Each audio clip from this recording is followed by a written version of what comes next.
Semoga semuanya berada dalam keadaan sehat walafiat. Anak-anakku sekalian, hari ini kita pembahasan masih tema 1, selamatkan makhluk hidup, subtema 2, yaitu hewan sahabatku.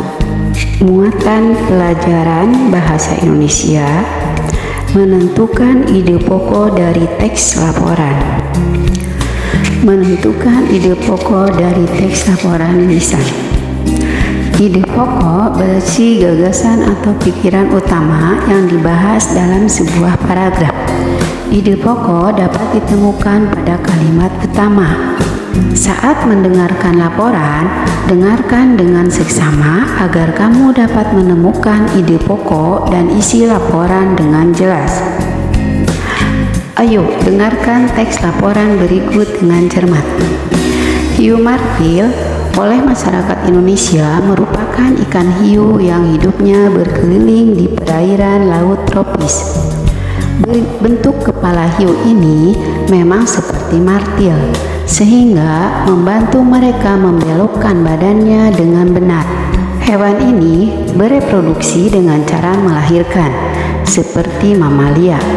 Namun, bedanya jika anak hiu martil setelah dilahirkan kemudian ditinggalkan untuk mengurus dirinya sendiri.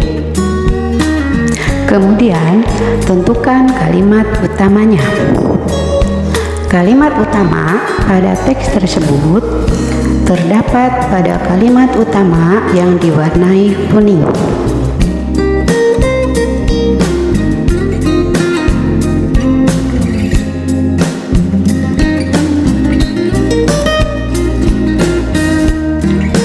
Selanjutnya, tentukan ide pokoknya. Ide pokok dari kalimat tersebut adalah: hiu martil adalah ikan hiu yang hidupnya di perairan laut tropis. Selanjutnya, membuat peta pikiran berdasarkan ide pokok laporan. Langkah-langkah membuat peta pikiran berdasarkan ide pokok laporan. 1. Membaca laporan dengan seksama. Yang kedua, mencatat setiap kata kunci yang terdapat dalam laporan. 3. Membuat daftar ide pokok setiap paragraf. Dan yang keempat, membuat peta pikiran dari ide pokok tersebut. Nah, anak-anak, di sini ada contoh penyajian ide pokok dalam peta pikiran. Coba kalian perhatikan mulai dari judul teks laporan, kemudian ke atasnya ada ide pokok paragraf yang pertama, selanjutnya ada ide pokok paragraf kedua, ide pokok paragraf ketiga, dan ide pokok paragraf keempat.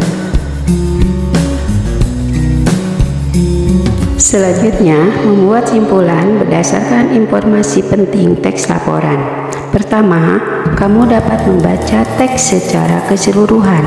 Kedua, setelah itu, temukan informasi penting yang terdapat dalam teks tersebut dan buatlah simpulan berdasarkan informasi penting tersebut. Sekian pembelajaran muatan bahasa Indonesia untuk tema 1 subtema 2. Minggu depan kita bertemu kembali dengan subtema yang ketiga. Wassalamualaikum warahmatullahi wabarakatuh.